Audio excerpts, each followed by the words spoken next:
قیامت کی سب سے بنیادی علامت بعثت نبوی ہے۔ حضور علیہ الصلوۃ والسلام نے فرمایا کہ میری بعثت اور قیامت ایسے قریب ہے جیسے یہ دو انگلیاں قریب، یعنی آپ علیہ الصلوۃ والسلام آخری نبی ہیں، پہلے انبیاء کا سلسلہ چلتا رہا، آپ تشریف لائے، اب آپ کے بعد کسی پیغمبر نے نہیں آنا یہاں تک کہ قیامت آ جائے۔ اسی طرح معجزہ شق القمر ہے اور آپ کے معجزات ہیں، پھر چلتے چلتے زمانے میں وہ عمل ظاہر ہو جاتے ہیں جن کے بارے میں حضور علیہ السلام نے فرمایا تھا کہ جب یہ اعمال رائج ہو جائیں تو سمجھ لو کہ قیامت قریب ہے۔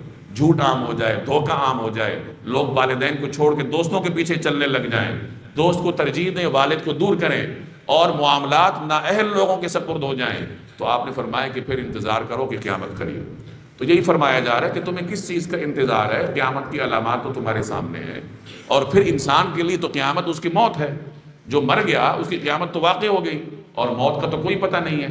یعنی یہ سمجھایا جا رہا ہے کہ تاخیر مت کرو، ایک کام میں تاخیر نہیں ہوتی، فوراً کرو، ایمان لانا ہے فوراً لاؤ، نیک عمل کرنا ہے فوراً کرو۔ قیامت کا انتظار کر رہے ہو، موت کا انتظار کر رہے ہو، اگر وہ آ گئی تو پھر تو نصیحت ماننے کی گنجائش ہی ختم۔